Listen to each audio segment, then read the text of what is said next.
ناظرین، انسان بنیادی طور پر ہمیشہ ایک جیسے ہی رہے ہیں۔ دور جدید کا مہذب انسان ہو یا زمانہ قدیم کا وحشی اور غیر مہذب سمجھا جانے والا انسان، اپنی فطرت اور عادات میں ایک جیسا ہی ہے۔ اگر زمانہ قدیم کے انسانوں کی عادات اور روایات پر تحقیق کی جائے تو پتہ چلتا ہے کہ ہمارے اجداد بھی اپنی عادات کے اعتبار سے کچھ کم نرالے اور دلچسپ نہیں تھے۔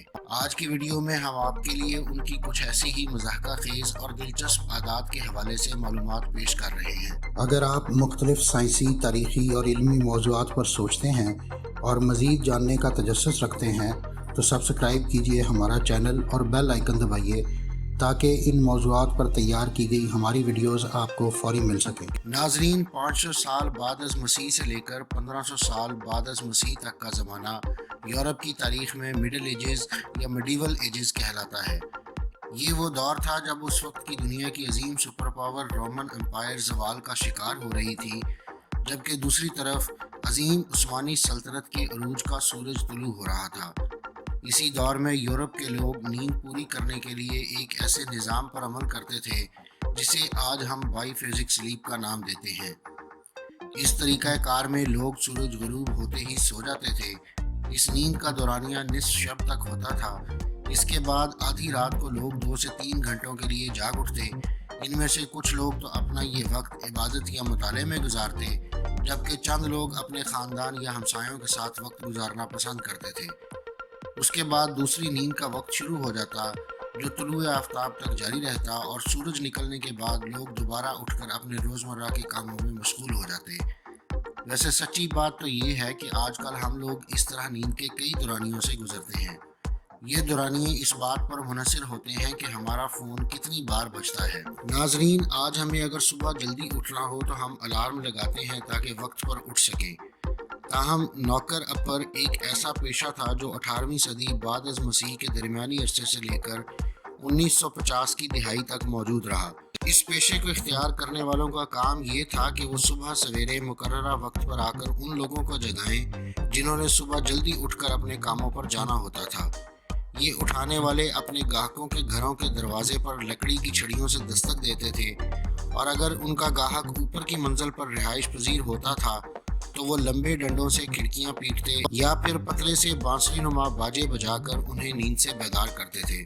یہ تو واضح نہیں کہ خود ان انسانی الارموں کو صحیح وقت پر کون جگاتا تھا، لیکن خیال کیا جاتا ہے کہ وہ اپنا کام سر انجام دینے سے پہلے سوتے ہی نہیں ہوں گے۔ اگرچہ ہمارے یہاں رمضان شریف کے مہینے میں سحری کے وقت جگانے والوں کی ٹولیاں شاید انہی کی ایک قسم ہے جو ڈھول یا کنستر بجا کر لوگوں کو سحری کے لیے جگاتے ہیں۔ ناظرین، 16ویں صدی سے لے کر 1920 کی دہائی تک یورپ میں یہ روایت تھی کہ 4 تا 8 برس کی عمروں کے چھوٹے لڑکوں کے لیے لازمی تھا کہ وہ لڑکیوں جیسے کھلے ڈھلے فراک نما کپڑے پہنے۔ اس کی ایک وجہ تو یہ تھی کہ بچہ ٹوائلٹ باسہولت طریقے سے استعمال کرنا سیکھ جائے، اور دوسری وجہ شاید یہ تھی کہ اس دور میں استعمال ہونے والے مردانہ سٹائل کے کپڑے بہت مہنگے ہوتے تھے، اور بڑھتے ہوئے بچے ایک لباس تب تک پہنے رکھتے تھے جب تک کہ وہ مکمل طور پر ناقابل استعمال ہو جاتا تھا، کیونکہ نئے کپڑے بنوانا کافی مہنگا پڑتا تھا۔ یہ رواج نہ صرف عام لوگوں بلکہ شاہی خاندانوں تک میں رائج تھا۔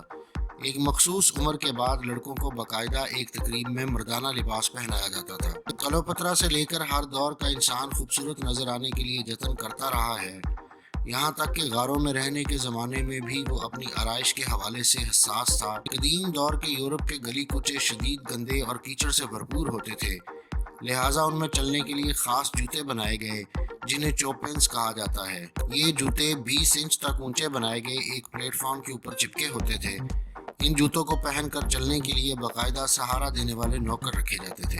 زمانہ قدیم میں جب انسان نے میڈیکل کے شعبے میں ابھی اتنی ترقی نہیں کی تھی تو جسم پر کٹ لگا کر فاسد خون اور مادوں کا اخراج ایک مقبول علاج تھا جسے ہر قسم کی بیماری میں مبتلا آدمی پر استعمال کیا جاتا تھا، مگر عموماً یہ فائدے کی بجائے نقصان دہ ہی ثابت ہوتا تھا، کیونکہ ایک تو یہ ہر مرض کی دوا نہیں ہے، اور دوسرا اس میں دیگر عوامل جیسے گندے اوزاروں کا استعمال اور ایک ہی اوزار کو سب مریضوں پر استعمال کرنا وغیرہ بھی شامل ہے، جس کی وجہ سے مریض کو اپنی بیماری سے شفا ملتی یا نہ ملتی لیکن وہ دوسری کئی بیماریوں کا شکار ضرور ہو جاتا اور بعض اوقات زیادہ خون بہہ جانے کے باعث الٹا موت کے منہ میں بھی چلا جاتا تھا۔ ناظرین، میڈیول ایجز یورپ یا یوں کہیے کہ انسانی تاریخ کا ایک تاریک دور ہے۔ اس دور کے لوگوں کا خیال تھا کہ پانی سے جسم دھونے یا نہانے سے بیماریاں پھیلتی ہیں، لہٰذا نہانے دھونے سے سخت پرہیز کیا جاتا تھا، اور اس زمانے میں نہ صرف عوام بلکہ خاص یہاں تک کہ شاہی خاندان بھی اسی طرح جسمانی طور پر انتہائی گندے رہتے تھے۔ اسپین کی ملکہ ایزابیلا اول اس بات پر فخر کا اظہار کرتے نہ تھکتی تھی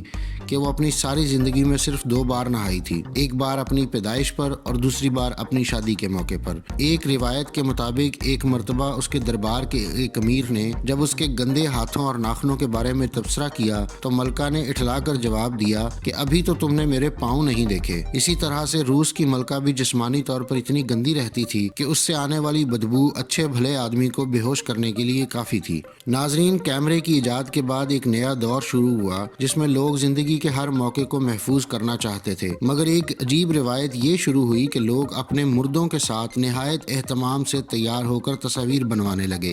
اس تصویر کشی کا یہ اصول تھا کہ مردہ شخص تصویر میں زندہ نظر آنا چاہیے۔ اس مقصد کے حصول کے لیے انہیں جدید فیشن کے کپڑے پہنائے جاتے، کسی خاتون کی میت ہونے کی صورت میں اس کا میک اپ کیا جاتا اور ان کی بند آنکھوں کی پلکوں کے اوپر آنکھیں بنائی جاتی تاکہ آنکھیں کھلی ہوئی دکھائی دیں اور مردہ زندہ محسوس ہو۔ مقام شکر ہے کہ دوسری جنگ عظیم کے بعد یہ عجیب و غریب رواج ختم ہو گیا۔ ناظرین، آج ہیروئن ایک خطرناک اور جان لیوا نشہ مانا جاتا ہے، مگر آپ یہ جان کر حیران ہوں گے کہ ایک دور ایسا بھی تھا جب ہیروئن کو باقاعدہ میڈیکل سٹورز پر ایک دوا کے طور پر بیچا جاتا تھا۔ ابتدا میں ہیروئن کو درد کش دوا مارفین کا سستا متبادل سمجھا جاتا تھا اور کھانسی کے علاج کے لیے اس سے تیار کیے گئے سیرپ کا استعمال عام تھا، یہاں تک کہ یہ سیرپ بچوں کو بھی پلایا جاتا تھا۔ اس کے مضر اثرات سامنے آنے کے بعد 1924 میں دنیا بھر میں اس کا استعمال ممنوع قرار دے دیا گیا، تاہم جرمنی میں اس پر 1971 میں پابندی لگی۔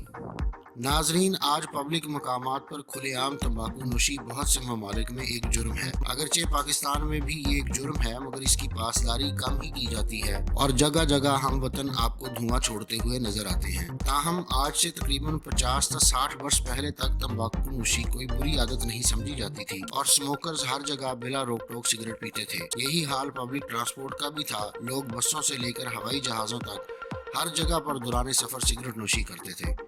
اگرچہ اب تمام پبلک ٹرانسپورٹ میں سگریٹ نوشی کی ممانعت ہے اور جب کوئی عادت سے مجبور سگریٹ نوش دوران سفر سگریٹ سلگانے کی کوشش کرتا ہے تو دیگر مسافر اس کی نکوٹین کی کمی بھرپور انداز میں پوری کر دیتے ہیں۔ ناظرین، آج کل کے برعکس 18ویں اور 19ویں صدی میں لوگ سمندروں کے ساحل یا دریاؤں کے کنارے پر کم کپڑوں میں نہانا تہذیب کے خلاف سمجھتے تھے۔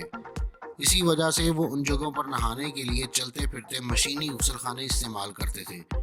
یہ مشینی غسل خانے بگھی نما ہوتے تھے اور کسی ساحلی ہٹ کی طرح دکھائی دیتے تھے۔ ان بگھی نما مشینی غسل خانوں کو ان میں لگے پہیوں کی مدد سے پانی میں دھکیل دیا جاتا تھا اور ان کے اندر موجود شخص دوسروں کی نظروں میں آئے بغیر آرام کے ساتھ غسل سے لطف اندوز ہوتا۔ مزید یہ کہ اس دور میں اخلاقیات کا یہ عالم تھا کہ خواتین کے لیے مخصوص ایسے مشینی غسل خانے مردوں کے غسل خانوں سے فاصلے پر رکھے جاتے تھے تاکہ ان کی بے پردگی نہ ہو۔